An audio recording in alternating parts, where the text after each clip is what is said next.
Minsan pa po, palakpakan mo ang Panginoong Yesus, kapatid.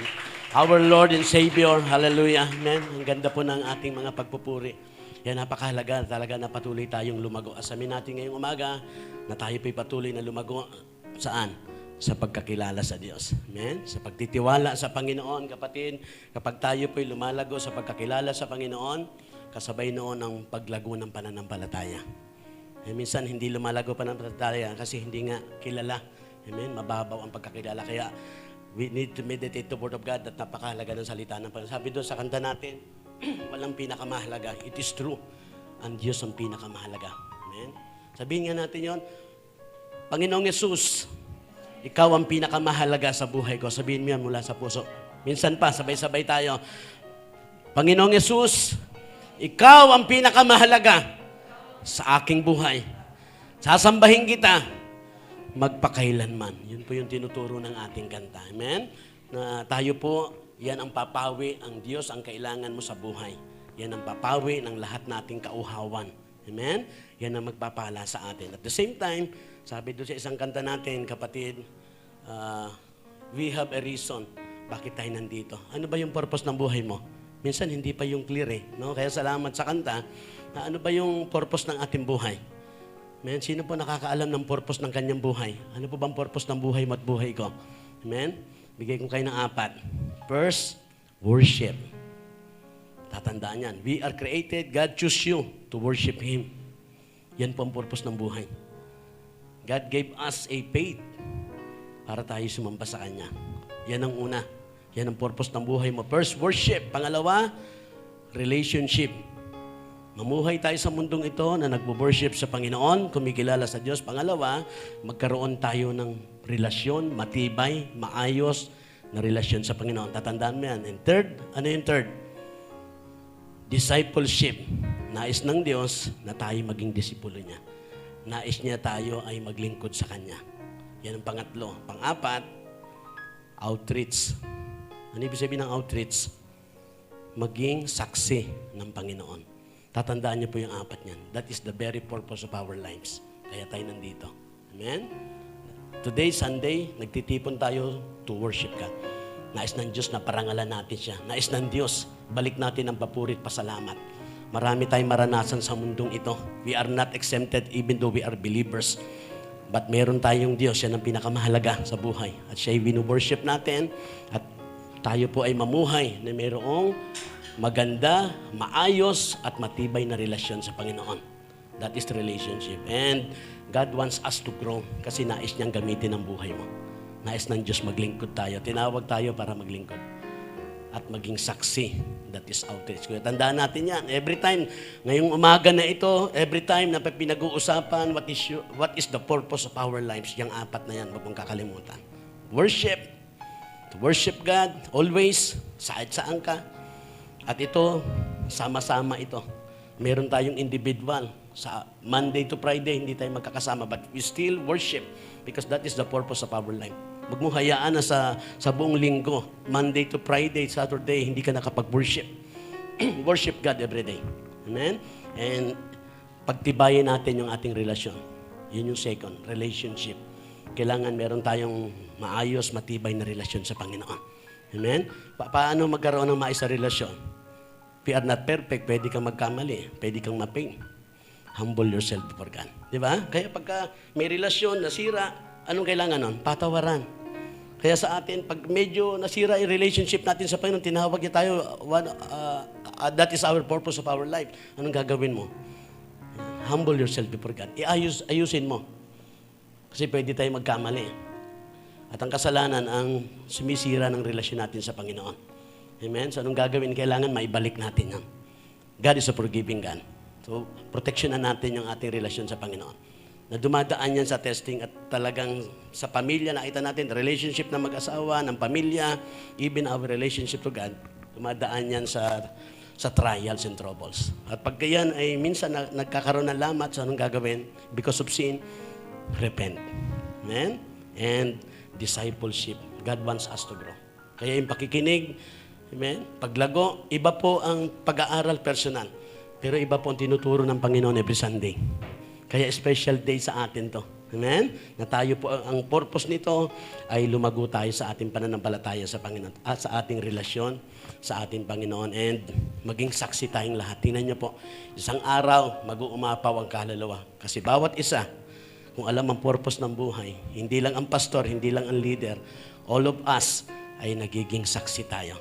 Amen? Kaya tandaan niyo po ulit, the very purpose of our life, kailangan maging clear yon. 4 na bagay. Worship, that is the purpose of our life. Secondly, relationship, discipleship, and sabay-sabay nga po tayo, ano yung purpose ng ating buhay?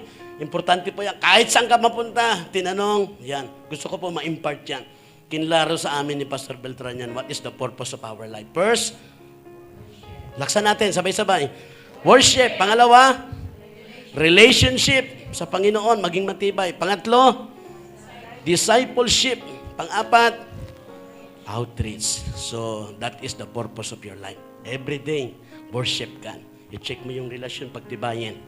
Pag nagka-problema, nagkamali, humingi ng tawad sa Panginoon. Amen? And third, patuloy na mag-aral, makinig. We need to grow. Nais ng Diyos magamit tayo. Hindi ka pwedeng maging disipulo nang hindi ka na disciple. Nakuha niyo po. Kaya meron tayong si LDP 1, 2, 3. C2S, that is discipleship. Para po tayo ay magamit ng Panginoon. Walang instant. Amen? Kaya napakahalaga ng discipleship. Mag-undergo tayo. Sabi ko nga ako ay walang kakayanan na maglingkod sa Panginoon nung ako'y nakakilala. Kaya nagsimula ako sa tamborin. Pero salamat sa Panginoon. Naging malinaw na yung purpose of life. Amen? At nakikita natin, we will grow. God will help us to grow. And then, ngayon, ang buhay natin, nandun na tayo sa tamang purpose ng buhay. We worship God every day. And then, tayo ay maayos at matibay ang ating relasyon. Dumadaan man sa testing, nagkakamali man minsan, napipailure man minsan, nagkakaproblema sa relasyon sa Panginoon, pero hindi mo pwedeng hayaan yon. Ayusin mo yung relasyon mo sa Panginoon. Kailangan maging matibay yun. And at the same time, yun po ang ginawa ko. Dahil wala akong alam, nag-undergo ako ng mga discipleship. Napakauhaw ako sa training. Kahit sa MMR, alam nyo, basta merong seminar, pinapahalagan ko yun, iniiwan ko lahat. Kaya po ako nakakatayo. May pinagdaanan po tayo. Amen? Hindi lang tayo sa bibig, meron tayong nag-undergo ako ng lahat ng discipleship. At the same time ngayon, ito na.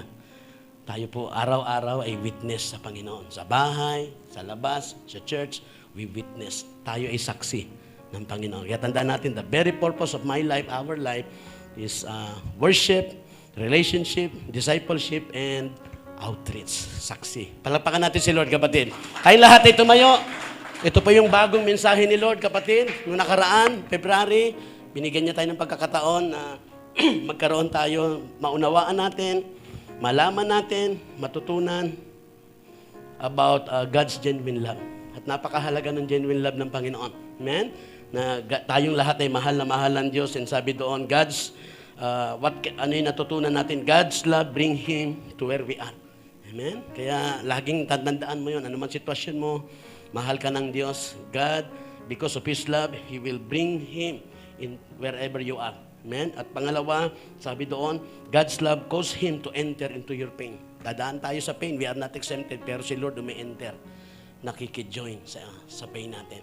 Kaya lahat na mananampalataya, malalagpasan niya lahat ng pain, troubles, and trials sa buhay. Walang hindi. Kasi si Lord nagjo-join. Nakita natin ang kahalagahan ng pananampalataya. At the same time, because of God's love, genuine love, moves Him to bring us hope. Ang totoong Kristiyano, hindi mawawalan ng pag-asa. Amen? Kasi mahal ng Diyos. Nag-response tayo. Kaya yung pagtugon natin sa Panginoon, yan ang magiging dahilan ng tagumpay natin. Palapakan natin si Lord. Hallelujah! Ito po yung panibagong mensahe ni Lord. And I'm so excited. Salamat, Lord, kasi alam kong hindi lang kayo. Sama-sama tayong lalago sa pag-aaral na ito. Hopefully, sa buong buwan na ito ay matutukan po natin ito. Very familiar ito sa atin. Itong pag-aaralan natin. Yan. Hebrews chapter 11, verse 1 to 7. Pag sinabing Hebrews 11, alam natin kung ano ibig sabihin. Kung anong pinag-aaralan dyan, di ba? Sige po, let's read it. Sabi po ng Hebrews 11, chapter 1, verse 7, according to New King James Version, now faith is the substance of things hoped for, the evidence of things we not seen. For by it the elders obtain a good testimony. By faith we understand that the world were framed by the word of God, so that the things which are seen were not made of things which are visible. Verse 4, by faith Abel offered to God a more excellent sacrifice than Cain, through which he obtained witness that he was righteous, God testifying on his gift, and through it, he being dead still speak. Patay na, nagsasalita pa rin. Nahayag pa rin, hindi nakakalimutan. Verse 5, by faith, Enoch was taken away so that he did not see death and was not found, because God had taken him. For before he was taken, he had this testimony that he pleased God. Verse 6, but without faith it is impossible to please God, to please Him.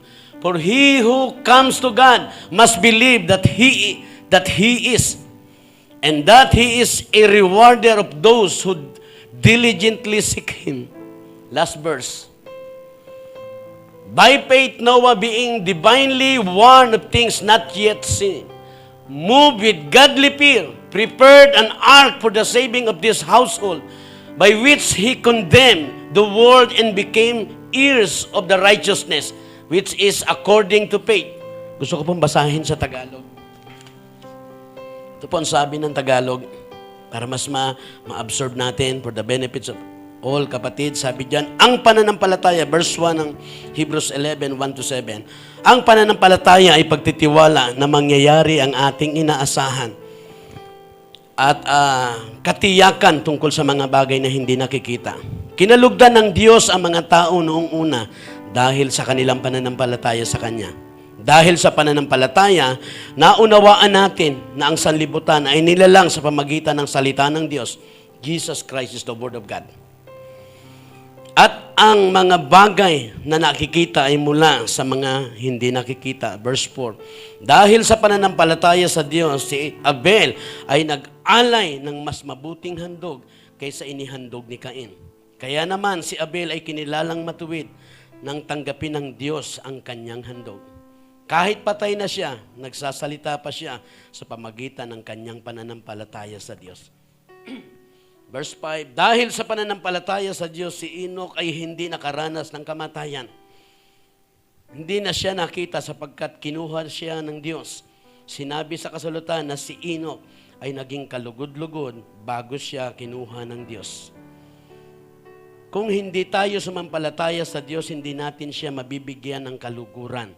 Sapagkat ang sino mang lumalapit sa Diyos ay dapat sumampalatayang may Diyos na nagbibigay ng gantimpala sa mga nananalig sa Kanya. And last verse, dahil sa pananampalataya, pinakinggan ni Noe ang babala ng Diyos tungkol sa mga bagay na mangyayari, ngunit hindi pa niya nakikita. Gumawa siya ng isang malaking barko upang siya at ang kanyang pamilya ay maligtas. Sa pamagitan nito'y nahatulan ang sanlibutan, ngunit si Noe ay ibinilang na matuwid dahil sa kanyang pananampalataya. Minsan papalapakan natin si Lord sa kanyang mga salita. Oh, hallelujah! We give you praise, O God. Salamat po, O Diyos, sa iyong mga salita. Patuloy mo kaming paalalahanan. Speak to our hearts, O God. Let your Holy Spirit move and work. Fill this place with your presence, O God. And allow each one of us, Lord, to experience your presence. Maranasan namin ngayong umaga, Panginoon, ang iyong presensya. Madama ng bawat isa sa amin. And Lord, continue to speak to us. Continue to touch every life, O God, with your mighty hands. Convict us today. Teach us, help us to learn and to grow in the knowledge about you. So that our faith, O God, will be strengthened, Panginoon, will be strong, Panginoon. Salamat po sa umagang ito, Panginoon, sa itinuturo mo panibagong aral. Purihin, sambahin ka, Panginoon. Pagpalain mo po ang araw na ito, Panginoon. We commit everything to you. We commit every life. We commit this gathering to you, O God. Move and work powerfully by the Holy Spirit. Salamat po sa iyong mga salita na nagpapaalala. isa o dalawa o tatlo na nagkakatipon sa iyong pangalan. 2 or 3 gather in your name, Lord. You are them. You are them in the midst of us, Panginoon. Ikaw ay sa aming kalagitnaan. Natayaan niyo pong madama namin ang presensya mo. Patuloy mo kaming turuan ngayong umaga, Panginoon, kung gaano kahalaga ang pananampalataya sa buhay. Batid niyo po ang aming sitwasyon at kalagayan, Panginoon. Somehow,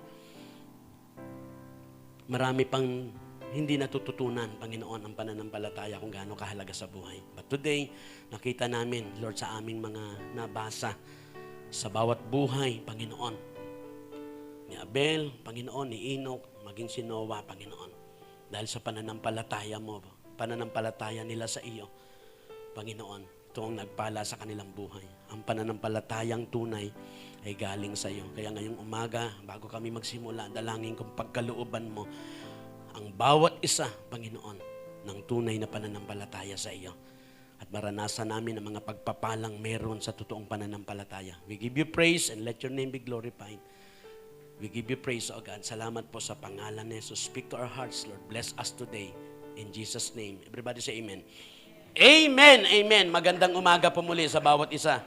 Amen. Purihin po ang ating Panginoon at salamat po sa kanyang kabutihan dito po sa panibagong mensaheng ibinibigay ni Lord sa atin. Of course, very familiar. Alam na natin kaagad kung ano yung ating tinatalakay. Amen. But gusto ko pong simulan, sabi po dyan, an important word in the Bible. Kung ano ba ang pinakamahalagang word sa Bible. Amen. Sa pagkakaalam po ninyo. Ano po ba ang mahalagang salita mula sa salita ng Diyos, mula sa Biblia? Amen. First, Ephesians chapter 2 verse 8. Napakahalaga po niyan. Amen. Gusto ko pong basahin yung verse na yan. Ephesians chapter 2 verse 8 and 9, kapatid. Sabi diyan, for by grace you have been saved through faith, and that not of yourselves. It is the gift of God, not of works, lest any should boast. Amen. Sapagkat, sabi ng Tagalog, sapagkat dahil sa kagandahang loob ng Diyos, kayo ay naligtas sa pamagitan ng pananampalataya. Dahil sa grasya ng Panginoon, sa pamagitan ng pananampalataya mo, amen, o sa pamagitan ng pananalig sa Kanya, tayo ay naligtas. At ang kaligtasang ito'y kaloob ng Diyos at hindi sa pamagitan ng inyong gawa. Amen? Kaya ang kaligtasan hindi dahil sa gawa natin. Kasi kung dahil sa gawa mo, sa gawa ko, magmamalaki raw tayo. Kaya walang magmamalaki kahit sino. Dahil ang kaligtasang tinanggap natin, grasya ng Diyos, bunga ng pananampalataya. Libre. Amen? So, an important word in the Bible, ito po, we are saved by faith in Christ. Tayo po'y naligtas dahil sa pananampalataya kay Jesucristo. If you want to be saved, you and our families, we need to have faith to our Lord Jesus Christ. Kaya ituro natin yon sa ating mga anak, sa ating mga mahal sa buhay. Amen? Amen? Dahil alam natin, tulad ni Noe, minsan ang hinatulan ng Diyos, maraming taong hindi naniwala. Lalo na ang panahon na yan ay mainit. 100 years na nangangaral si Noah, pero walang nakinig. Ganong katigas ang puso ng tao. Amen? Pero kapatid, nakita natin, napatunayan nila totoo pala. Amen? At salamat. Amen? Ngayon, may marami ng proof at prueba. Amen? We need to value God's word. Isang araw, sabi ng salita ng Diyos, gugunawin niya ang langit at lupa at papalitan niya ng bago. And it is true. At hindi na sa tubig gugunawin ang mundo, kundi sa pamagitan ng apoy. Amen? At yan na po yung kahuli-hulihan ng buhay ng lahat ng masama. Lahat ng bagay na walang konektado sa Panginoon ay mabawasan. Amen? So, an important word in the Bible, yan ang unang tinuturo ngayong umaga. We are saved by faith. Ito po yung pangalawang mahalagang salita mula sa salita ng Diyos. First, we are saved by faith in Christ. And secondly, Romans 5:1. Ano po ang sabi ng Romans 5:1, kapatid? Therefore, having been justified by faith, we have peace with God through our Lord Jesus Christ. Sabi ng Tagalog, sapagkat, Romans 5:1, sapagkat napawalang sala tayo sa pamagitan ng ating pananampalataya, meron tayong mapayapang relasyon sa Diyos. Sabi ko kanina, one of our purpose ng buhay is relationship. Amen? At sabi doon kapatid, meron na tayong mapayapang relasyon sa Diyos dahil sa pananampalataya mo sa Panginoon. Amen? Amen? Sa pamagitan ng ating Panginoong Jesucristo. Ano tinuturo niyan, kapatid? An important word in the Bible, we are justified by faith in Christ. Kanina tayo'y naligtas. Dahil sa pananampalataya natin kay Kristo ngayon, we are justified, tayo na pawalang sala. Amen? Dahil sa ating pananampalataya kay Kristo. Palapakan natin si Lord sa kanyang mga salita. Ang ganda kaya napakahalaga po ng pagbulay-bulay na yan. Ito po yung subject natin ngayong umaga. It's about, hindi lang basta faith. True faith. Yan po ang, by God's grace, matapos natin ang buong buwan na ito ng pag-aaral patungkol sa pananampalataya. Sabi ko kay Kuya Jello, salamat sa Panginoon. Amen? Na tinuro niya sa atin. Una, yung break up your fallow ground. Kailangan madurog yung matigas na puso. Amen? Matigas na lupa. Kasi kahit anong tanim mo dyan sa matigas na lupa, matigas na puso, walang mangyayari. Yan. Sasakalin lang siya pagdating na yung mga problema. Literally sa ating buhay. Amen? At hindi God cannot work. Gusto ni Lord kumilo sa buhay, pero hindi siya makakakilo sa matitigas ang puso. Amen? Kaya sabi doon, break up your fallow ground. Kung paanong inaararo, dinudurog muna ang lupa bago taniman, piniprepare yon sa pamagitan ng salita ng Diyos sa atin, spiritual, sa pamagitan ng pagsisisi. Amen? Pagpapakumbaba sa Panginoon. Amen? Dinudurog niya. Amen? Nagiging plowed ground, nagiging prepared to ready for planting. God can work on it kapag plowed ground na, nadurog na. Amen? Kaya sa buhay natin, pakiramdaman natin yun, nakakakilos ba si Lord? Malaya ba? Wala ba hindi ba matigas ang ating mga puso? Yan. Kasi useless ang salita ng Diyos. Hindi natin mapapakinabangan kahit napakinggan natin. Hindi natin siya mapapaniwalaan. Ganun yun, nachuchuk. Nasasayang ang salita ng Diyos. Kaya po napakahalaga ng totoong pananampalataya sa Panginoon. Amen? Kasi may pananampalatayang gawa-gawa lang ng isip. Hindi siya talaga galing sa puso, sa nguso lang. Amen? Kaya ngayong buwan na ito, yan po ang ating tatalakayin, kapatid. And true faith, sabi nga what it is and what it does. Ayan, no? Yung totoong pananampalataya, ano ba yung totoong pananampalataya and what it does? Ano ba ang ginagawa at ano bang magagawa ng pananampalataya? Yan po yung matututunan natin dito po sa mensahe ng Panginoon ngayong umaga. Yan po yung subject natin, true faith, what it is, ano nga ba ang pananampalataya? What it does, ano nga bang ginagawa ng pananampalatayang totoo sa buhay ng bawat isa sa atin. Minsan pa, palakpakan natin ulit si Lord, kapatid. Hallelujah! Sa magandang itinuturo ng Panginoon sa bawat isa sa atin. Ano po ba ang definition ng faith, kapatid? Ngayong umaga, ito po yung matutunan natin about faith defined. Amen? To explain, no? Ipinapaliwanag, pinapakita na ang meaning, ang kahulugan ng pananampalataya. Ngayong umaga, nire-represent sa pamagitan ng the assurance of things hoped for. Katiyakan sa mga bagay na inaasahan. Pangalawa, yan. The conviction of their reality. Ano ibig sabihin yan? The confidence, the assurance of its truth. Yun ang ibig sabihin. The conviction of its truth. Reality. When we say reality, kapatid, real situation, real event, o actual fact. Yun, yung katotohanan. Amen? So, ang pananampalataya, kapatid, is confidence, assurance doon sa katotohanan. Sabihin, without faith, hindi mo malalaman ang katotohanan. Madaling sabihin, madalas sinasabi doon, know the truth and the truth will set you free. Do you know the truth? Many people hanggang ngayon hindi alam ang katotohanan. Bakit? Walang pananampalataya sa Panginoon. Totoo. Kaya hanggat hindi naging totoo ang pananampalataya, we will never the truth. Kaya hindi tayo makakalaya. Amen? Hindi natin magagawa ang dapat nating magagawa, especially the purpose of life. Amen? Kaya napakahalaga nito, totoong pananampalataya. And faith defines, kapatid, the assurance of things hoped for, siya ang katiyakan. Sa ibang salin, the substance of things we hope for. Mga next, i-explain natin yan. The conviction of its reality, kapatid. Yan ang confidence, ang pananampalataya, siya ang assurance ng katotohanan. Amen? Ano pa? Believing God to the point of action. Yan po ang faith. True faith ang pinag-uusapan natin. So true faith, kapatid, is believing God to the point of action. Amen? Ibig sabihin, to the purpose to exhibit, to evidence, amen, to mark of action. Ang totoong pananampalataya may action. Sabi mo nga sa katabi mo, ang totoong pananampalataya may action. Sabihin, pag ang pananampalataya walang action, hindi siya totoo. So faith, a true faith, kapatid, very important na matutunan natin. Alam niyo po ba, sa panahon ngayon, yun ang pinakamahalaga. Alam niyo, sa pag-aaral, sa pag-upo natin sa Panginoon, amen, yan ang isang naging katanungan ko. Lord, ano ba talaga yung pinakamahalaga sa buhay ngayon sa panahon natin? Kasi parang baliwala lang sa tao yung ginawa mo. Minsan mo na namang niyanig ang mundo. Hindi lang ang bansa namin.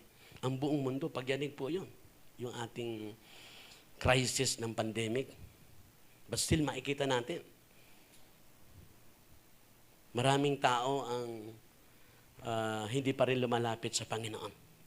Pero na-share ko na minsan, nung lockdown pa, during lockdown, anong purpose ng COVID? God wanted to reveal Himself. God wanted to reveal His power. Kaya kahit doktor bumigay, wala silang katiyakan. Lahat ng tao, makikita natin, wala na magagawa. Hanggang ngayon, hindi pa ganun ka-sure. Amen? Hindi pa. Parang bigla na lang nawawala talaga ang COVID. Wala naman tayong, di ba? Pero nakita natin kung paano nagulantang ang buong mundo. Amen? But God allowed COVID-19 to shake the whole world. Kaya walang hindi. At maraming problema ngayon sa iba't ibang bansa dahil sa COVID. But still, especially tayo. Amen? Ngayon, napakahalaga ng purpose natin sa buhay. Amen? Worship, relationship, outreach, discipleship, and outreach. Amen? Huwag natin kakalimutan yan. Na mamuhay tayo doon at gawin natin yung purpose natin sa buhay. Amen? Na yung ating relasyon sa Panginoon, pangalagaan natin. Lagi tayong magpuri at sumamba sa Panginoon through prayer, meditation of God's Word, gathering together, kapatid, worshiping together, amen? At pagtibayin natin yung ating relasyon sa Panginoon sa pamagitan ng paglago sa Kanyang salita. Amen? Kasi hindi magiging matibay yung relasyon kapag hindi magkakilala. Kaya tandaan natin, walang hindi magkakilala na matibay ang relasyon. Tama po ba yun? Lumalago ang relasyon dun sa magkakakilala, sa laging magkasama. Yan. So kung lagi tayong lumalapit sa Panginoon through prayer and worship, gatherings, kapatid, lalago tayo sa relasyon sa Panginoon. Amen? At the same time, yung discipleship, we need to grow. Kailangan lumalim tayo. Hindi tayo magagamit ng Panginoon pag hindi tayo nag-undergo ng discipleship. We will never become disciple if we are not disciple. Amen? Pag hindi tayo na-disciple, hindi tayo magiging disipulo. Amen? Kaya walang shortcut. Kailan pa susunod? Kailan ka pa nakita niyo po yon? Kaya napakahalaga nun. Baka hindi natin magawa yung purpose natin. One of our purpose is discipleship. We need to undergo. Amen? God wants us to undergo. Praise God, our church meron nun. C2S, CLD, PM in shoot, yan po ang mga discipleship. We need to undergo sa bagay na yan. Kasi yan ang purpose ng buhay natin. At the same time, outreach, witness. Kaya nga, kung hindi tayo na-disipulo, paano tayo magdidisipulo? Paano tayo mag-witness? So nakita natin ang buhay na pananampalataya. At yan, kasi ang pananampalatayang tunay na pananampalataya, true faith define believing God to the point of action. Kaya marami. Pananampalataya, walang aksyon, ay hindi siya tunay, kapatid. So believing God to the point of action. Deeds, kapatid. Humahakbang, amen, gumagalaw. Naglilingkod sa Panginoon. Pinapractice yan. Amen? Pinapractice. And faith defines, true faith defines, sabi dyan, humanity, favorable response to God's revelation. Ano ibig sabihin niya, kapatid? Ito pong pananampalataya is humanity, favorable response. Ibig sabihin, ang pananampalataya is our good or positive, favorable, positive or good response to God's revelation. So, ang pananampalataya, siya po ang good or positive response natin pagtugon saan? Sa revelasyon. Ano yung ibig sabihin ng revelation? The Bible. Sa Bible, amen, God reveal, amen, nahayag. Yan po ang revelation ng Panginoon. Makikita natin sa Bible yung kapahayagan ng Panginoon. At ang ating pananampalataya, ito yung ating good response sa kapahayagan ng Diyos sa kanyang mga salita. Today, nakikinig tayo ng salita ng Diyos, ito'y kapahayagan ng Diyos. Amen? At ang pinakamahalagang good response natin is paniwalaan ang salita ng Panginoon. Minsan papalapakan natin si Lord, kapatid. Hallelujah! Hallelujah! Ito po ang ating tema ngayong umaga, kapatid. The evidences of true faith. Ayan. Importante. Sabi ko nga kanina, Lord, ano ba ang pinakamahalaga talaga sa buhay ng tao? Yan po tinuturo ni Lord. Pananampalataya, kapatid. Amen? Tayo po ba, bawat isa sa atin, ay nasa tunay na pananampalataya? Tunay po ba yung ating pananampalataya? At nakita natin yung definition dun sa pananampalataya. Kahalagahan ng pananampalataya. We are saved by faith in Christ. We are justified by faith. At tinuro natin yung definition ng pananampalataya. Ngayon, ito yung bibigyan natin diin sa linggong ito. The evidences of true faith. Ano nga ba ang ebidensya? Merong testimony. Ibig sabihin, when we say evidences, yan po ay testimony. Merong indikasyon. Ayan. Merong confirmation. May substance, ibig sabihin. Merong manifestation. Nakikita yung totoong pananampalataya. There is an evidence sa totoong pananampalataya sa Panginoon. Amen?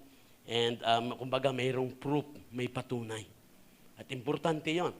If we are a true believers of Jesus Christ, napakalaga nito sa atin. Hindi tayo mapaglalangan.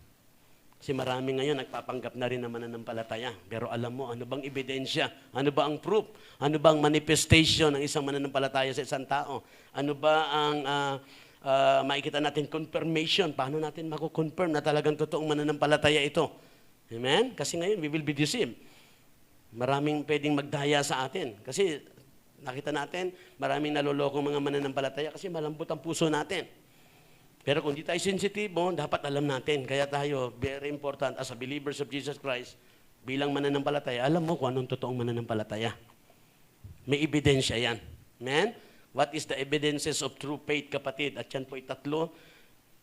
Isa pa yung ating pag-aaralan ngayon. Pero itong linggo po na ito, ipanalangin niyo po itong message na ito, ang buhay ng inyong lingkod at ang bawat isa sa atin, matutunan po natin. Minsan pang lumago tayo patungkol sa totoong pananampalataya sa Panginoon. At ito yung bibigyan diin natin ngayong umaga. Yan po ang ating tema, the evidences of true faith. Ano ba? Sabi diyan, ito. How true faith affects our lives. Ano nga ba ang affects, kapatid, ang impluensya? Ano nga ba ang pinoproduce ng tunay na pananampalataya sa ating mga buhay? Ano pa yung mga proof sa ating ng pananampalataya sa ating buhay? How faith affects. Paano ba nakaka-impluwensya ang pananampalataya? Sa ating pananampalataya ngayon, sa iyong pananampalataya sa Panginoon, ano ba ang inimpluwensya nito sa iyo? Isipin nyo nga po maigi sandali. Bigyan ko kayo ng time. Ano nga ba ang naging impluwensya sa iyo ng pananampalataya mo? If it is true faith, ano ang naging impluwensya sa iyo? What is the effect of our faith sa ating mga buhay, kapatid? Kaya tingnan natin ngayon ang ating buhay.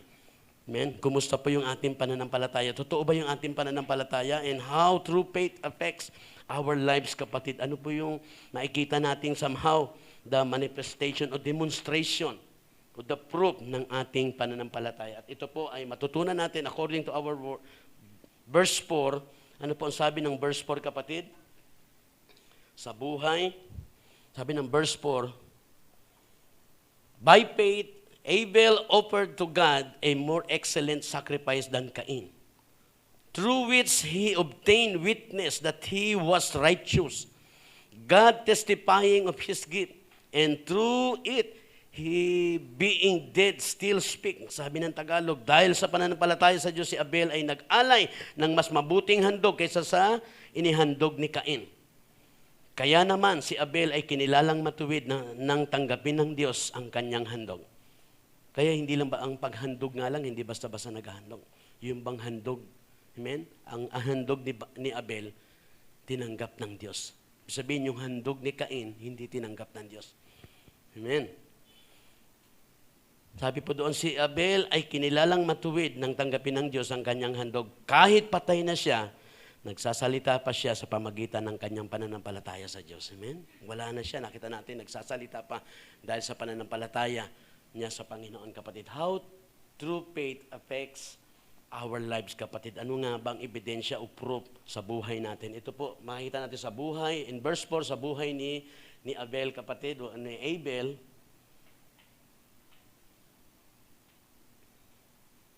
True faith made us worship God. Yan po ang resulta.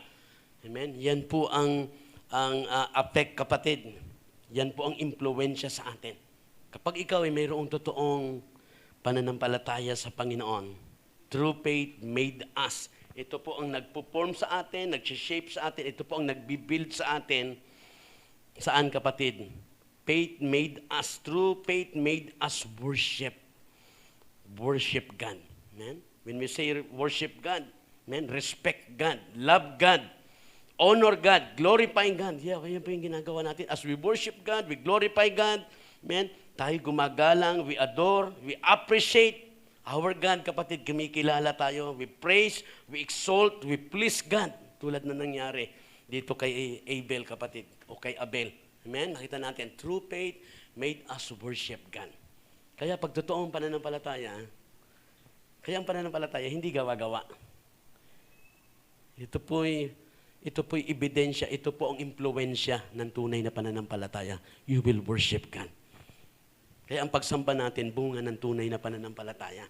Kaya ang taong may tunay na pananampalataya, sasamba siya sa Panginoon. Amen? Kumusta po ang ating pagsamba sa Panginoon? Kapatid, nakita niyo po, so ang pagsamba, hindi siya napilitan lang. Hindi natin siya gawa-gawa. Hindi siya man-made worship. Ang true faith, kapatid, yan, made us worship God. Ito yung naguhubog sa atin. Siya yung nagpo-form sa atin, nagbi-build sa atin to worship God. Kaya kahit hindi ka worshiper noon, pag mayroon kang totoong pananampalataya, you will become a worshiper. Hindi siya gawa ng tao. Bunga siya, epekto siya ng pananampalataya. At yan yung totoong pagsamba na sinasabi. Ang totoong pagsamba ay galing, amen, epekto ng tunay na pananampalataya sa Panginoon. Amen? Kumusta po bang ating pananampalataya? Yan. Kapag tunay ang iyong pananampalataya, amen, it will make you worship God. Yan po yung tinuturo sa atin. Kaya sabi niya, pag pinag-aralan natin, ano po bang tinuturo sa atin? We do not know many details of Abel's faith. Hindi naman ganun ka-inexplain ng Bible, kapatid. Amen? Ang bawat detalye ng buhay ng pananampalataya. We do not know many details of Abel's faith. Hindi naman talaga. Amen? Pero dahil sa pag-aaral, sa panahon natin ngayon, nakikita natin yung pananampalataya ni Abel. Sabi nga doon we do not know just how much was revealed to him. Hindi nga yan na talagang nakaklarify, no? Hindi alam just how much was paano nahayag sa kanya. Amen? Ano pa? Remember that Adam walked, ito po yung kanyang magulang, si Adam and Eve. At si Adam and Eve, and Adam walked with God. Yan po ay namuhay din kasama ng Diyos ang kanyang magulang. Amen? So yan lang po yung mababasa natin sa Bible. But we do not know just how much was revealed kay Abel, itong pananampalataya. And remember, yung kanyang magulang lang, ang makikita natin. Amen? He was righteous. Bago pa dumating ang kasalanan sa buhay, amen? Bago pa nagkasala, but Adam walked with God. Namumuhay po yan sa Panginoon, kapatid. And we do not know that his faith caused him to worship God. Hindi rin alam. Basta siya'y mananampalataya. Amen? At sa pag-aaral, yung totoo pala yung pananampalataya ni Abel. Pero sabi diyan, we do not know that his faith caused him to worship God. Kasi hindi man masyadong nahayag doon. Amen? Kaya salamat sa mga propeta ng Diyos. Amen? Sa mga lingkod ng Diyos na mga nauna sa atin. Amen? Na sa pag-aaral, natuklasan, kapatid, na itong si Abel, kapatid, o si Abel, ay mayroong tunay na pananampalataya sa Panginoon. Na hindi niya kaya nga, hindi siya inaaral. Hindi niya ginawa. Yun ang naging proof sa kanyang buhay. Nakita na lang yan sa pag-aaral. Na dahil sa kanyang tunay na pananampalataya sa Panginoon, siya'y sumamba sa Diyos. Siya'y sumamba sa Diyos. Amen? Siya'y sumamba sa Diyos. At makita natin na testing ang kanyang pananampalataya nung siya ay naghahandog sa Panginoon. Di ba? Kaya sabi diyan, Fiked the choicest lamb as an offering. Bilang tunay na mananampalataya. Ganun kasimple ang sinasabi ng Bible. Dahil sila ay tunay na mananampalataya, sumasamba siya sa Diyos. At sa pagsamba niya sa Diyos, siya po ay nag-o-offering. Amen? At nakita natin doon, siya ay dumampot, pumili siya ng lamb as an offering. At yung kanyang pinili, anong sabi doon, kapatid? Brought it the place of sacrifice. Kumuha siya, pinili siya, kapatid, ng lamb para iaalay niya sa Panginoon dahil yun ang udyok o yun yung binibuild sa kanya ng pananampalataya. Yun yung nag-form sa kanya. Ang tunay na pananampalataya niya sa Panginoon, yun ang nag-form sa kanya, kapatid, to worship God. At sa kanyang pagsamba sa Panginoon, siya po ay nag-aalay ng offering. Nag-aalay siya ng offering. Ayan. Picked the choicest lamb as an offering. At ito po ay nilagay niya doon sa place of sacrifice. Amen. Meron kasi doon nag-aalay, ilalagay nila doon yung alay nila. Amen. At makikita po natin ano pong tinuturo doon. Amen. Ito sabi, something wrong with the life that does not worship. May problema. Amen. May problema. Amen. There is something wrong with the life that does not worship. Amen. Kaya pag hindi sumasamba, may problema sa buhay yun. Sabi mo nga sa katabi mo, may problema ka ba sa buhay? Amen? So ngayon, minsan di natin nakikita yun. Minsan tinatanong pa nga natin yun. Sis, sir, ba't di ka nakapagsamba? Ngayon makikita natin, something wrong with the life that does not worship. May problema. Sabihin, we are here today, nagwo-worship ka. Sabihin, wala kang problema sa buhay. Ano ibig sabihin nun? Hindi yung kabigatan na tinuturo. Sabihin, may maayos ka na relasyon sa Panginoon. Amen? Kaya nga, pangalagaan natin, one of our purpose is relationship. Pangalagaan mo yan. Gustong sirain ng Diyos, ng Diablo, yung relasyon natin sa Panginoon. Amen? That is our purpose in life. Amen? Worship and relationship. Amen? So sa ating pagsamba, tayo naghahandog sa Panginoon. Natural yun. Hindi niya, kay Lord ba ibibigay? Teka sandali. Hindi ganun eh. Talagang, ito'y dumadaloy lang sa isang tunay. Ito ang daloy sa buhay ni Abel, kapatid ni Abel. Ito ang daloy ng tunay na pananampalataya sa Panginoon. Siya ay nag-o-offer sa Panginoon.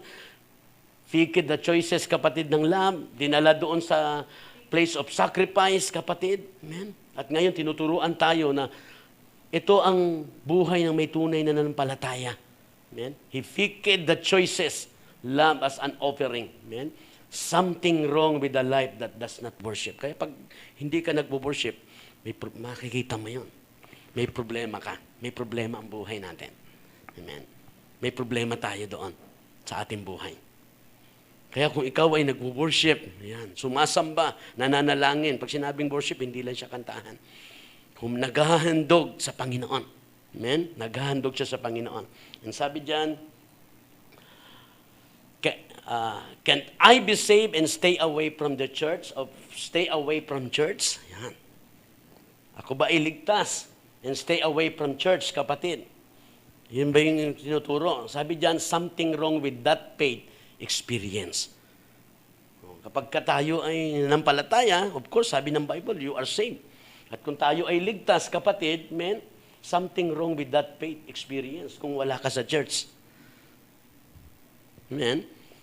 So, talagang sumasamba tayo, nag-o-offer tayo ng papuri. Ang offering natin, papuri, panalangin, naghahandog tayo mula sa ating pinaparangalan natin si Lord, mula sa ating mga kayamanan, even our life, pinapagamit natin sa Panginoon, bunga yung ng totoong pananampalataya. Kaya sabi diyan, something wrong with that faith experience. May problema doon sa karanasan sa pananampalataya na hindi siya nagsumasamba sa Panginoon. Kaya talagang sasamba ka. Sasamba tayo. Hindi natin gawa. Bunga yon. That is the influence of true faith. Kaya yung dinadalangin natin. Ano nga ba ang pinakamahalaga? Amen? Ano ba ang pinakamahalaga sa buhay na ito, lalo sa panahon natin ngayon? Amen? Kaya nakikita ko po, sa mga susunod na pag-aaral natin, makikita natin. Kumbaga, yung words is mga kagimbal-gimbal na mga bagay. Kasi sabi ni Lord isi-shake ko ang lupa, ang mundo, ang lupa, maging ang kalangitan. Amen. Isang araw, babasahin natin yung words na yan. Pag sinik ni Lord, ngayon sinik ni Lord ang kalupaan through COVID. Pag sinik ni Lord kasama langit, makakakita tayo ng mga malalaglag mula sa langit. Nakakatakot po yun, malalaki yung mga nasa langit. Nakuha nyo? Nakakatakot po yun. Kaya kung wala tayo sa pananampalataya, totoo, nakikita nyo yung sa meditation, na nagtatanong ako sa Panginoon kung anong pinakamahalaga, Lord. Ano bang importante? Pananampalatayang tunay sa Panginoon. Kasi God will shake the heaven and earth. The earth and heaven. Amen? At ito, yung COVID, ganito. Nanggulantang ang marami. How much more pag chinik ang langit? Makikita natin kung paano babagsak ang mga satellite. Diba? Ang dami sa natin, umaakyat sila sa taas, kakabit ng satellite. Wala pang nangyayaring ganon. Isa sa mga pwedeng mangyari yan. May mga malalaglag mula sa langit. Makakaranas sa matinding pag-collapse. Nakuha niyo yun? Yan, hindi biro. Makita natin ngayon, it is true. The most important in our life is faith. Amen? Napakahalaga. Maraming crisis ang pwedeng dumating sa mundong ito. Yan ang mundo, kaya hindi natin pwedeng ibigin ang mundo. Ibigin natin ang Diyos higit sa mundo. Amen? Kasi kahit anong gawin mo, you will be disappointed. Walang magagawa ang mga bagay. Kaya sabi doon sa kanta natin, wala nang mahalaga sa buhay ko. Si Lord lang talagang pinakamahalaga. Siya lang makakapag-satisfied. Baka mas binabalyo pa natin ang bagay sa mundong ito at ang mundo kaysa sa Diyos. Hindi ganun ang totoong pananampalataya sa Panginoon. Hindi ganun ang totoong pananampalataya. Very important po, kapatid. Ako, nagpapasalamat ako sa Panginoon. Lord, salamat. Kasi sa iyo, kung anong mahalaga ngayon sa buhay. Kawawa ang walang tunay na pananampalataya. Amen? Sa dami ng crisis, sa panahon ngayon, amen? Ano po bang tinuturo? See to it.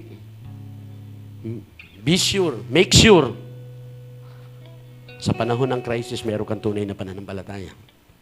Very important pa yung kapatid. Talagang, sabi ko ay mga word na masyadong madugo. Nakakatakot, nakakagimbal. Pag wala ka sa tunay na pananampalataya at dumating ang crisis. Kaya ang true faith, very important. Kasi ang daming crisis sa buhay. Pag dumating yan, meron kang tunay na pananampalataya, nothing to worry. Wala kang dapat ipangamba. Amen? Palapakan nga po natin si Lord, kapatid. Hallelujah! Amen? Kaya huwag natin kakalimutan kung sino ka. Amen? You have a purpose in this life. Pinili ka ng Diyos to worship, to have relationship sa Kanya, matibay, matatag. Amen? And discipleship. Kailangan lumalim ka. We need to grow in the knowledge about God. Kailangan tumitibay ang ating pananampalataya kapag tumitibay ang ating pagkakilala sa Panginoon. Hindi mo pwedeng hindi bulay-bulayin ang salita. Value God's Word. Meditate God's Word day and night, sabi ng Bible. Ba, alam natin yan eh. Why we need to meditate the Word of God day and night? Kasi we will not grow. Amen? So give time. Kaya time management, very important yun. Kasi pag wala kang time management, yun, kailan ka ba?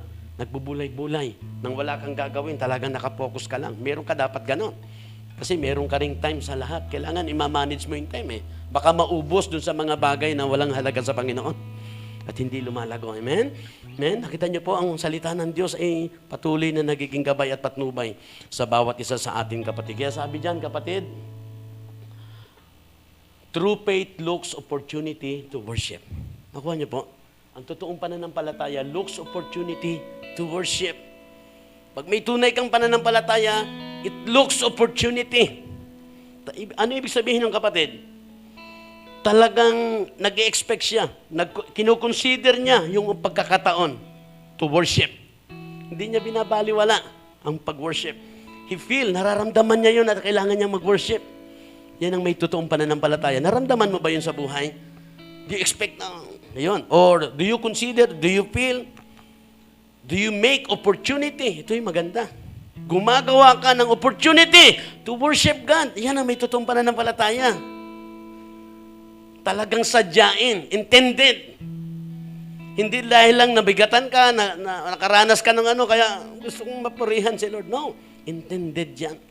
Season or out of season, we will worship God because, ulitin ko ulit, that is the first purpose ng buhay. God created us to worship. Nilikha ka para sumamba sa Panginoon. At nagagawa natin yun through prayer, worship, gatherings. Yung pagtitipon natin na ito ay pagsamba sa Panginoon. Amen? Intended ito, hindi napilitan. Kasi baka sabihin ni pastor kung pumupunta kayo dito dahil sa pastor, walang mangyayari sa buhay ninyo. Nagpunta ka rito, nagpunta tayo rito dahil sa Panginoon. Pagpapalain ang buhay mo. Yun ang reason. Palapakan natin si Lord, kapatid. Kaya baka mamaya merong gano'n, nagpunta ka rito dahil sa pastor, dahil kanino pa man, kawawa tayo doon. Nagpunta tayong lahat dito, even me. Nagpunta ako rito dahil sa Panginoon. Amen. Secondary yung, siyempre, mahalaga ang bawat isa sa atin. Amen? Pero si Lord ang pinakadahilan bakit ako pumupunta rito. Kasi ito yung lugar na kung saan ako dinala ng Panginoon. At ito yung lugar na pinili ng Diyos para siya isambahin. Nang sama-sama ng mga may tunay na pananampalataya sa Panginoon. Kaya kapatid, ang true faith looks opportunity.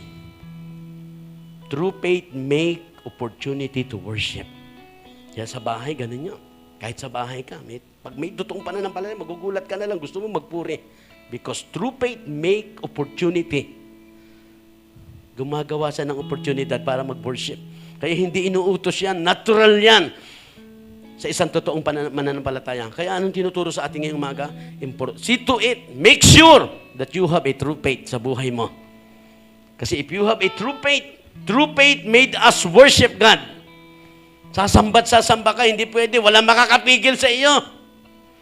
Kahit sitwasyon, kahit anong kondisyon, marami tayong nararanasang problema, trials and troubles, bagyo ng buhay. But if you have a true faith, it makes you worship God. Yun ang masarap. Amen? Kaya nakikita, nagtataka ang tao. Kahit Mr. and Mrs. mo, magtataka. Why you worship God? Kasi yun ang true faith. Make opportunity to worship. Give opportunity. Kaya hindi pwedeng walang oportunidad. Ikaw mismo magbibigay. Pag may totoo kang pananampalataya, you give opportunity to worship God. Lalo na pag naintindihan mo, kasi doon manggagaling sa'yo lang, He is our source. Yun lang yung pinakamatibay na talagang pinangahawakan ko, si Lord.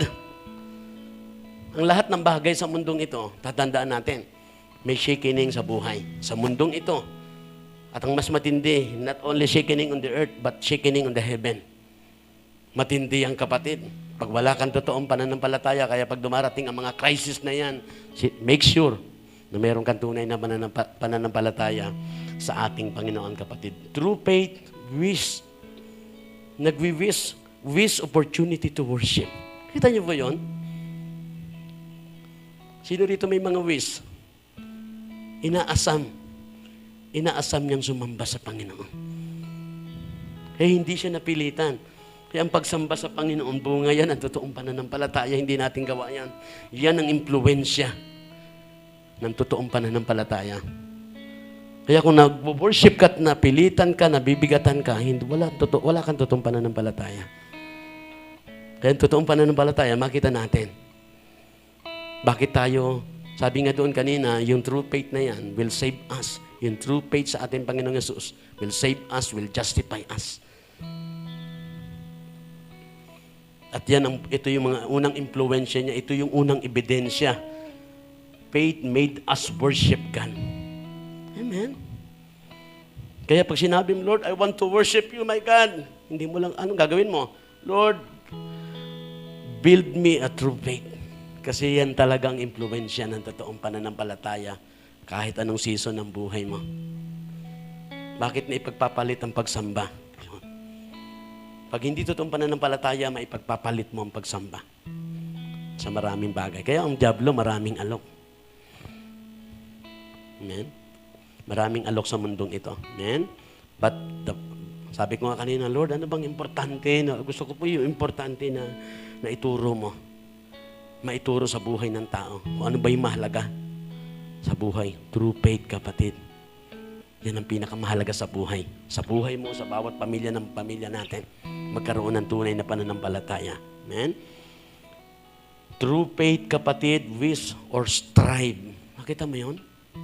True faith, strive. Opportunity to worship. Di ba? Kaya kahit sabi mo makaramdam ka ng pagod physically, kung marami kang ginagawa, pero talagang you strive, you wish, you give time to worship. Kaya, ano yung sabihin? There is no reason. Bakit maraming tao ngayon, maraming dahilan?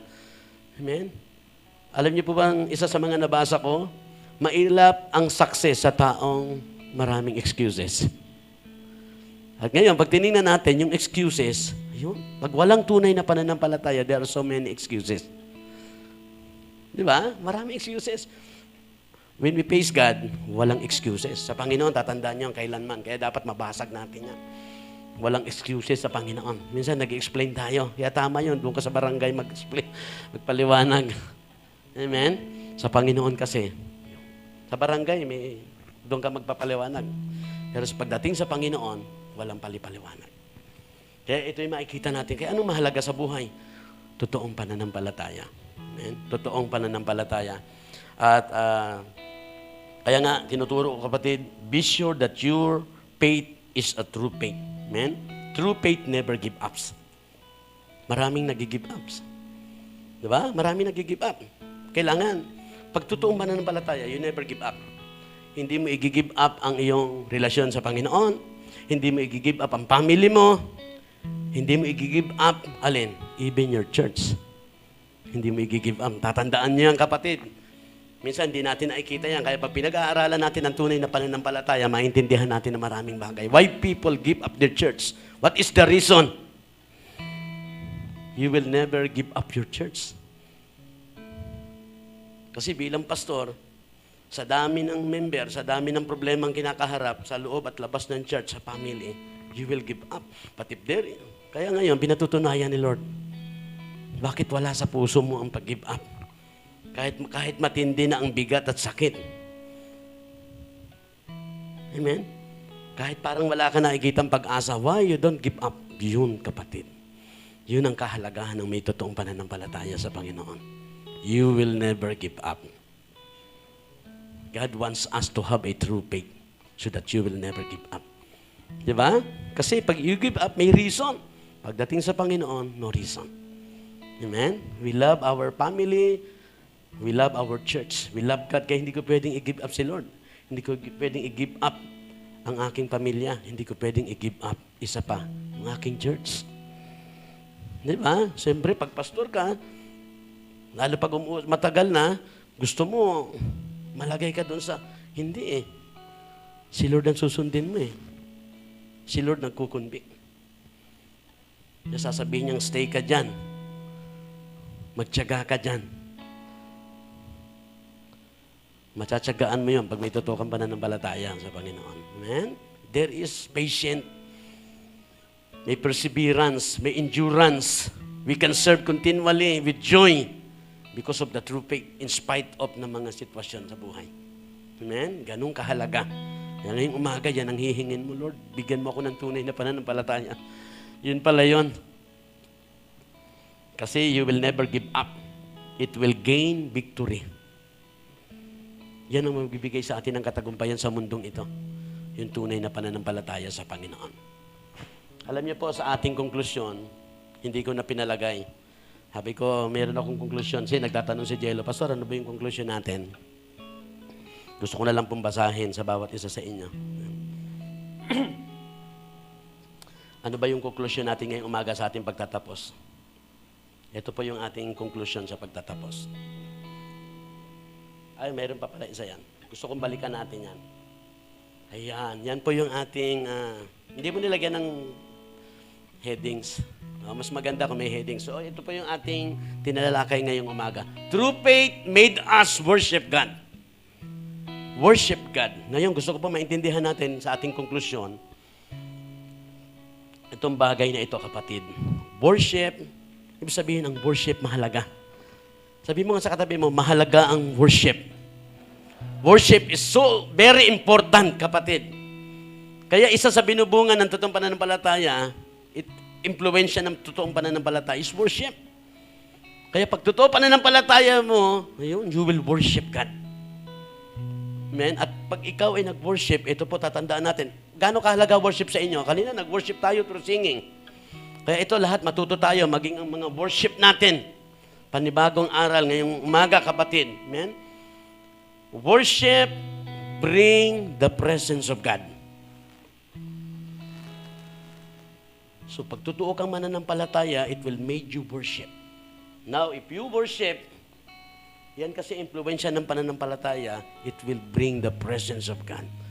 It will bring the presence of God. Kaya si David, he's a worshiper. Kaya si David, pag nag-worship yun, he brought the presence of God. Bumababa presensya ng Panginoon. Nakita mo yun? Nasa loob ka ng church o wala. If you have a true faith, it will make you worship. Pag nag-worship ka, he brought the presence of God. Ngayong umaga, nag-worship ka ba? Naramdaman mo ba yung presensya ng Panginoon sa pag-worship mo? True worship, true faith, kapatid, will make us worship.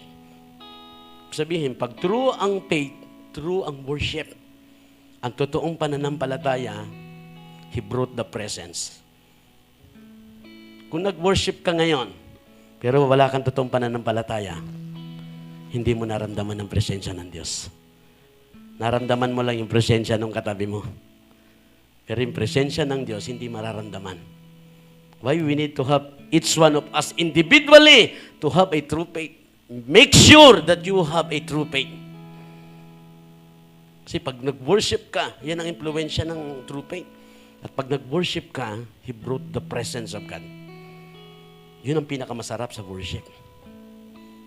Kaya kung nag-worship ka, hindi mo naramdaman ang presensya ng Panginoon. Meron pong itinuturo sa atin ngayong umaga, kapatid. Amen?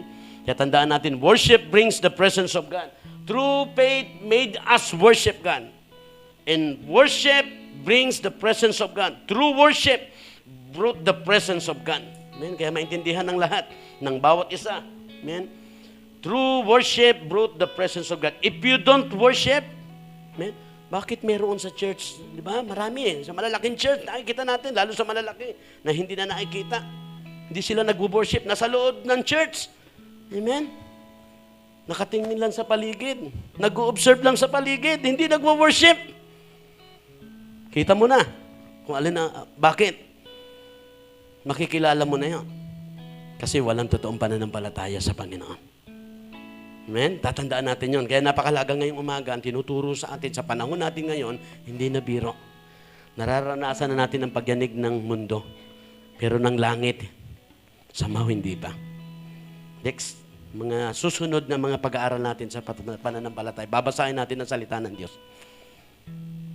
Nakikita natin, God will shake also the heaven.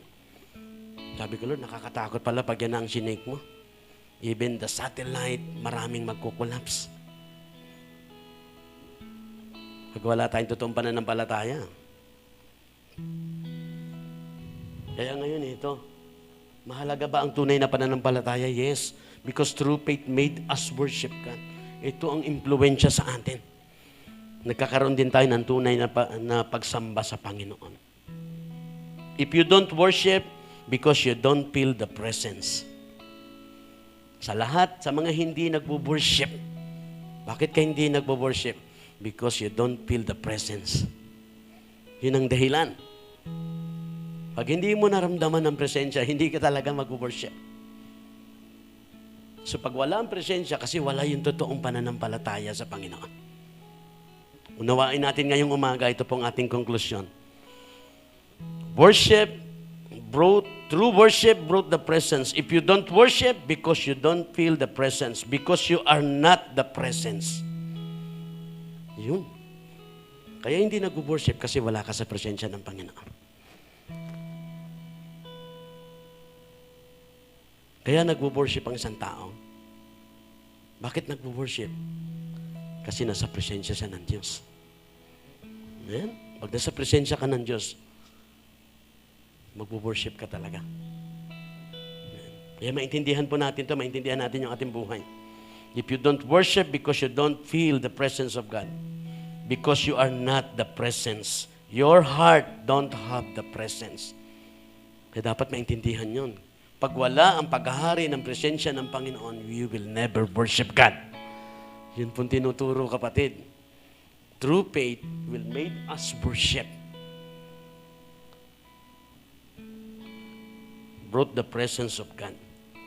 We need to recognize that God is there. Every time, alam niyo po yun, kaya bakit may mga church, mga pagtitipon.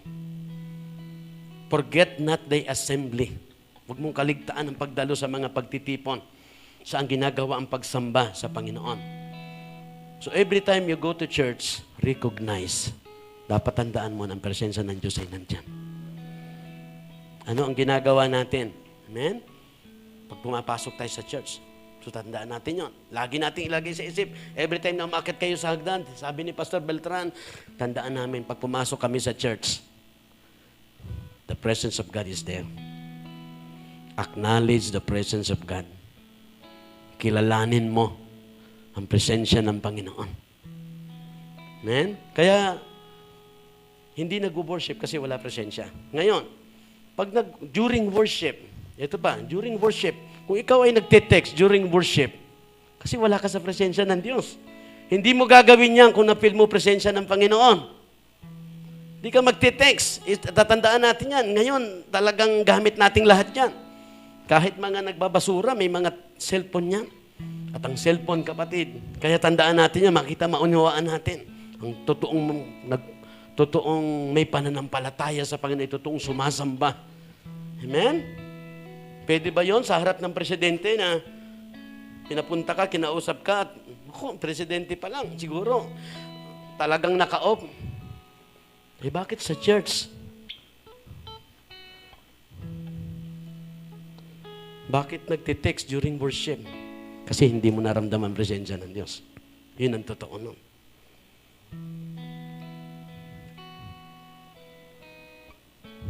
Amen? Amen, kapatid. Kaya pinag-uusapan, Lord, paunawa mo sa akin, gusto kong i-share patungkol yung sa totoong pananampalataya. Maayos ang aming maging buhay. Amen? This year kasi matindi ang ating panalangin. Binigyan tayo ni Lord ng mahabang yung pandemya. As a true worshiper, as a true believers, naging pagpapala itong pandemya na ito. I thank God for this pandemic. Kasi buong taon na ito, every day, yung panalangin at pag-aaral ng salita ng Diyos. Every day, pagtatanong sa Panginoon. Amen. Paano natin maranasan ang kaayusan at katagumpayan sa buhay, kapatid? Kaya tandaan natin yun, worship brought the presence of God. Bring the presence of God. If you don't worship because you don't feel the presence of God, because you are not the presence of God, because your heart don't have the presence, we need to recognize that God is there. If not, you will not worship. Amen? Kaya lagay lagi sa isip at puso, we are in the presence of God. 2 o 3 na nagkatipon sa pangalan ng Panginoon, presensya niya nandoon. 2 pa lang yun. Kaya kung may Bible study, 2 lang kayo. The presence of God is there. So, kaya magbo-worship tayo kasi kung saan, pag nandun ang presensya ng Panginoon, we will worship. We need to recognize, kailangan kilalanin natin. Tandaan natin yon. Ma-share yun sa inyo. Kahit saan kayo pumunta, ituro nyo yan. Tandaan nyo, kapatid, saan man tayo minsan kasi napupunta tayo sa mga lugar. Ipaunawa natin. Alam nyo, kahit 2 lang kayo ang presensya ng Diyos, dapat kilalanin niyo. You need to recognize that the presence of God is in the midst of us. Dahil nandyan ang presensya, anong gagawin mo? Pag may true faith, made us worship God. Hindi nagbabago ang pagsamba. Marami o konti. Amen? Palapakan nga po natin si Lord, kapatid. Amen? Ay tinuturo sa atin. Ito po, tandaan natin, if the worship is dead and mechanical, the presence was not there. Mechanical, gawa-gawa lang. Kasi wala, kailangan nakita, nagwo-worship, sasabay ako. Yun ang hindi natin napapansin sa marami. Na marami nagwo-worship, mechanical lang. Hindi siya talaga totoong worship. But the true faith, we will worship. Yan ang nag-i-influensya sa atin to have a true worship sa Panginoon. Kaya nga, napakahalaga nun. Kumusta ang pagsamba mo? Ang tanong doon sa pagsamba, buhay o patay na pagsamba? Pagpatay na pagsamba, yun. Pagpatay na pagsamba in mechanical, the presence was not there. Kaya po patay ang pagsamba. Kasi wala doon ang presensya. Palapakan natin ulit si Lord, kapatid. Sa mga katotohanang itinuturo sa atin kung gaano kahalaga sa buhay na ito, make sure na ang buhay natin ngayon ay sa tunay na pananampalataya. Amen? Amen? So, ibig sabihin, pag hindi mo nadama presensya, pag wala ang presensya, kaya hindi ka nagpupuri. Anong gagawin natin? Anong gagawin natin para sumasamba tayo? Tayo totoong mananampalataya. Kaya po, tinuturo sa atin, ito pa, unawa ko lang, prayer. Alam niyo bang mahalaga ang prayer? Prayer is access. Prayer is access and worship is so important for the presence of God. Kung gusto mong maranasan ang presensya ng Panginoon. So, ang prayer ay daan, way. Kaya pag hindi mo na-feel ang presence, anong gagawin mo? Pray. Pray ka muna.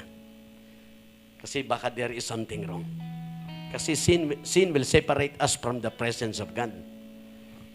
Kaya totoong nangyayari itong sinasabi ko sa loob ng church. Kaya lalo na sa malalaking church na hindi na sila na-obserbahan. Pero kung matotoo ang pananampalataya, yun ang pinaka-importante. Totoong pananampalataya. Kasi kung totoong pananampalataya, yan mismo ang mag-iimpluwensya sa kanya para sumamba. So, ibig sabihin, napakahalaga na ibibigay natin yung true worship na yan. Pag nasa presensya ka, nadama mo presensya. Ngayon, pag hindi mo nadama, pumasok ka sa church, anong gagawin mo? Mag-pray ka muna bago ka mag-worship sa Panginoon. Kasi ang panalangin ay paglapit sa presensya ng Panginoon. Amen. Kaya hindi mangyayari ang true worship kapag wala ka sa presensya ng Panginoon. Kaya pag naramdaman niyo yun, panalangin. Prayer, kapatid. Prayer is so important for God's presence. True faith made us worship God. Amen? Why the presence of God comes? Very important. Bakit kailangan? So, kapag nag-worship ka, bumababa presensya ng Panginoon. Pag totoong worship, bumababa presensya.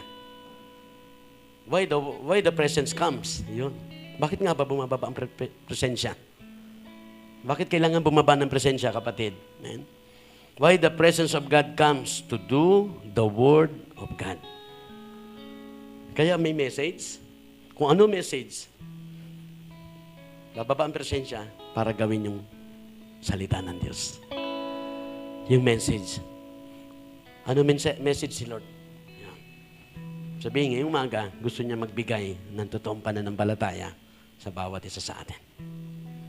Amen? Kaya kung ano ang mga message, it's about healing, the presence will come down to give healing. May purpose. May reason yun. Kaya pag nag-worship tayo, tandaan natin yun. Mababa presensya. At kung ano yung hinihingi ng mensahe, sinasabi na, yun ang gagawin niya. Amen? Kaya we agree. Amen? True faith made us worship God. Why the presence of God comes to do what the Bible or what the Word says or the message. Ngayon, ang tanong, kapatid, para maintindihan natin, what are the evidence that you are in the presence of God? Anong ebidensya? Amen? Ulitin ko ulit. Pag nasa presensya ka ng Diyos, Yun ang worship. You will worship. Pag hindi mo naramdaman yan, you will never worship. Kaya may nagwo-worship na nakatingin lang sa paligid. Hindi siya nagwo-worship. Ngayon, ang worship, ang presensya ng Panginoon, kapatid, amen, ano ang ebidensya na nasa presensya ka ng Diyos? Kasi pwedeng individual, pwedeng may nakakaranas ng presensya, naramdaman niya, pero yung iba hindi. At ano ang patunay na hindi niya naramdaman ng presensya? Kasi hindi siya nagwo-worship. Nakatingin lang siya, nag-observe lang siya sa paligid. Kaya ang worship, may concentration yun. Wala kang ang pakialam kung malaglag ang sipon, ang laway, kahit anong malaglag dyan. Nakita nyo? Nakita na kayo na nag-worship na gano'n? Pumapangit na itsura niya, wala siyang pakialam doon. Wala na siya, hindi na siya naka-conscious doon sa kung anong kalagayan niya. Kasi nasa true worship siya. Ngayon, ang tanong, what are the evidence that you are in the presence of God? Ito po, 3, mabilisan lang. You have rest. Nararamdaman mo yon. Kaya alam mo, pag nasa worship ka, nasa totoong worship ka, at nasa presensya ka na, dahil totoong nag-worship ka, dahil nandun ang presensya ng Panginoon, anong ebidensya no, nasa presensya ka ng Panginoon? You have rest. Sabihin, nawala na ang kabigatan, nawala na ang worry. Nakuha nyo? Kahalagahan ng presence ng Panginoon. Pag nasa presensya ka na ng Panginoon, nawawala na yung worry. Nawawala na yung burden. Kasi you are in the presence of God. Ano pa? Pag nasa presensya tayo ng Panginoon, what is the evidence of God's presence? You have rest and full of joy. Punong-puno ka ng problema, pero pag naramdaman mo na presensya, nag-worship ka, man, you will full of joy. Kasi si Lord talaga nangungusap at may pinaunawa si Lord. Gusto ko maintindihan natin yung true faith, true worship. Bababa presensya para gawin yung mensahe, yung salita niya. Para ganapin yung salita niya. Kaya nakakaramdam tayo ng rest sa tindi ng kinakaharap natin pagod sa maraming bagay. At nagkakaroon tayo ng full joy, full of joy. Ano pa? Last, full of peace. Nawawala na yung takot. Amen? Minsan pumapasok tayo sa church, puno tayo ng takot dahil sa mga kinaharap natin.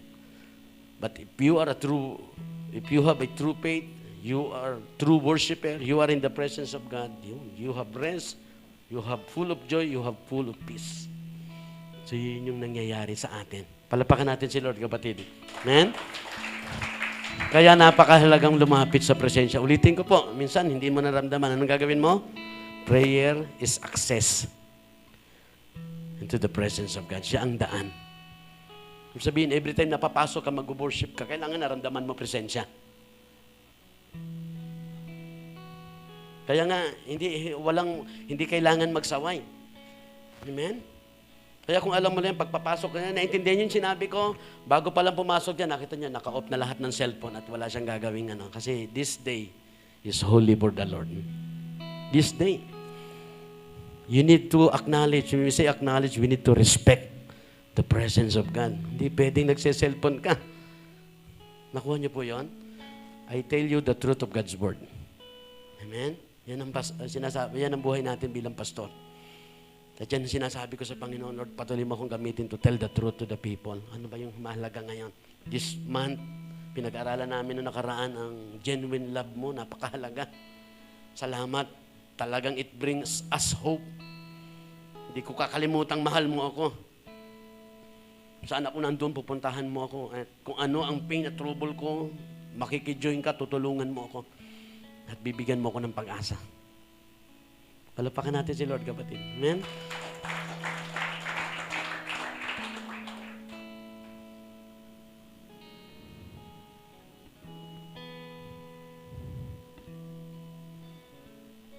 Sabi ko nga kanina, kaya kailangan, importante yon, ang presensya, nararamdaman mo. Every time na pupunta ka sa church, the presence of God is there. Acknowledge mo yon. Respect ka. Yun na kaagad yun. Amen? And, isa sa mga sin, ang sa kasalanan, isa ito sa dahilan na hindi natin nararamdaman ang presensya. Amen. Hindi pwedeng nandun ang kasalanan at mag-worship ka. Sin will separate us from the presence of God. Because of sin, ano mangyayari? You are dead and dry. Patay na pagsamba at dry na pagsamba. Ulitin ko po kapatid, sin will separate us from the presence of God. Useless ang pagsamba. At hindi magiging tama ang ugali mo kapag wala ang presensya ng Panginoon.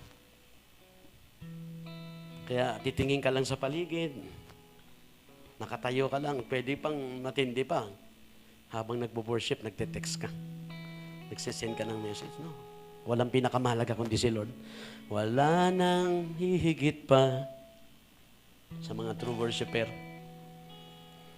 So because of sin, ang ating pagsamba, tayo po, we are dead and drying, kapatid. Kaya po, anong gagawin natin? The moment you commit the worst sins, ngayon, ito ang pinakamaganda. Kunyari, bago tayo, nakakommit ka ng matinding kasalanan. Paano mo maramdaman ang presensya ng Panginoon? Amen? Kaya ngayon, makuha natin, magawa natin itong tinuturo sa atin dito po. Personal, individual sa buhay. True faith, magkaroon tayo ng true faith. True faith made us worship God. Na talagang bawat isa sa atin isasamba sa Panginoon. Ramdam ang presensya ng Panginoon. At kung ano man ang sinasabi ng mensahe, ginaganap yun ng banal na presensya ng Panginoon sa atin. Kailangan nandoon nararanasan natin ang presensya ng Panginoon. And the moment you commit the worst sin in your life, kapatid, sa buhay natin, what you need, kapatid, is repent. Kung nagagawa, kahit gaano katinding kasalanan nagawa mo, all you need to do is to repent. At tandaan natin yan. Amen. Walang, kahit maliit o malaki. So, minsan kasi meron ganun eh. Small or big is a sin before God. God hates sin. Kaya yun ang naghihiwalay sa atin sa presensya ng Panginoon. Kaya tayo may prayer. Pag hindi mo naramdaman, huwag kang tutuloy. Pray ka muna. Si prayer is the access. Siya ang way para makalapit ka sa presensya ng Panginoon. At may kasalanan, kahit gaano katindi, ihingi mo ng tawad sa Panginoon. Ano mangyayari, kapatid? Ulitin ko po. Repentance, kapatid, is very important. Repentance will bring you back immediately. Kaagad-agad, ibabalik ka sa presensya ng Panginoon. Pag nagkaroon ka ng totoong repentance. Tandaan natin yon.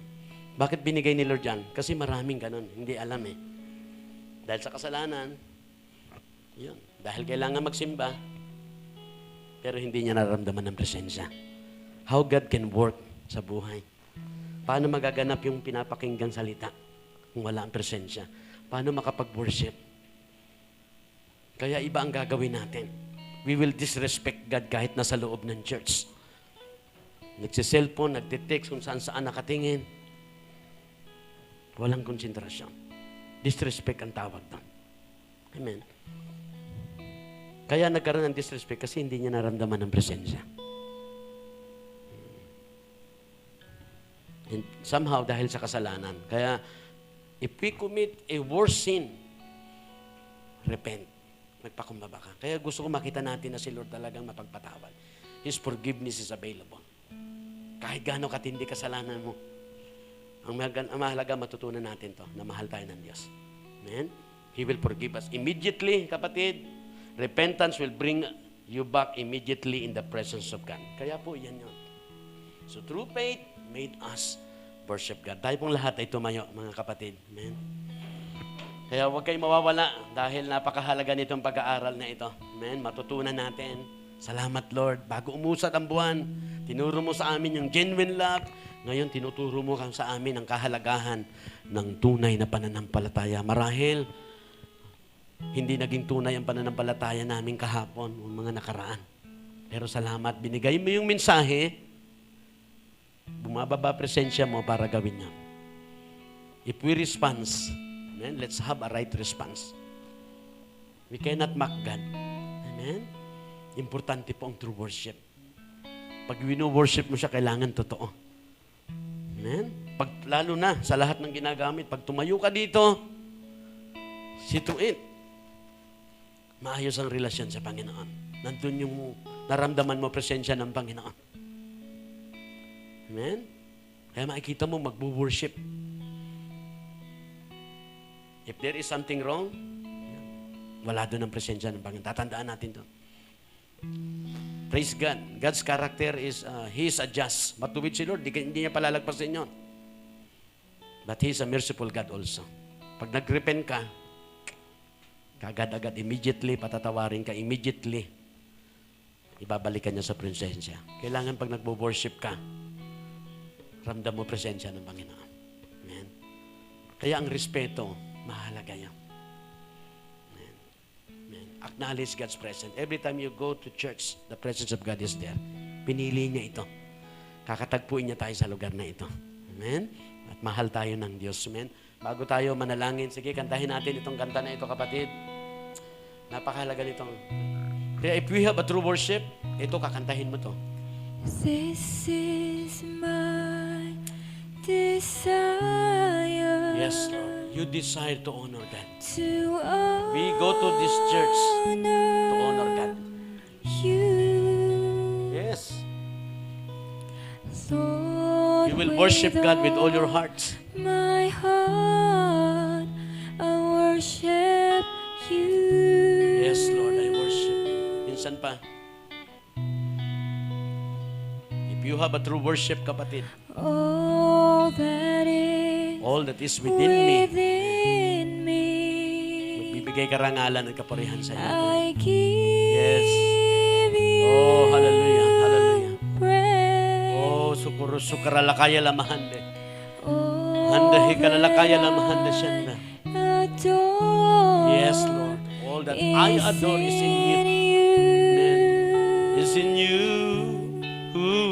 Minsan pa. This is Say it from your heart. my Ang totoong may pananampalataya, yan ang desire niya. Parangalan si Lord. Pupunta ako sa church because I want to worship, I want to honor my God. Pag naramdaman mo presensya ng Panginoon, nasa presensya ka ng Diyos, if you acknowledge the presence of God, you will worship God, kapatid. Hindi siya gawa-gawa. Yan ay kusang nararanasan natin. We worship God, we honor God because we feel the presence of God. Oh, hallelujah. And all that is within me, All that is within me, I give talagang kapatid, you will give praise. Every time you come here in the church, you will give praise sa Panginoon. all that I adore is in you. Is in you, is in you, is in you, is in you. Lord, I give you my Yes. heart. Kaya babalik ka rito at lagi mong binibigay ang puso. Lagi mong sinusurrender ang iyong buhay. Lagi mong sinusurrender ang iyong puso sa Panginoon. Let God take control of your hearts, of your lives. Yes, every breath that I take, every moment I'm away. Lord, have your way in me. Lord, give your hearts. Give you my heart. Humble yourself before God. Give your hearts. Surrender your hearts. Surrender your lives. Let the Lord transform your mind, transform your hearts. Feel the presence of God. God is there. God is here. Acknowledge the presence of God. God is here. Every moment I'm Yes, hallelujah. Worship your God.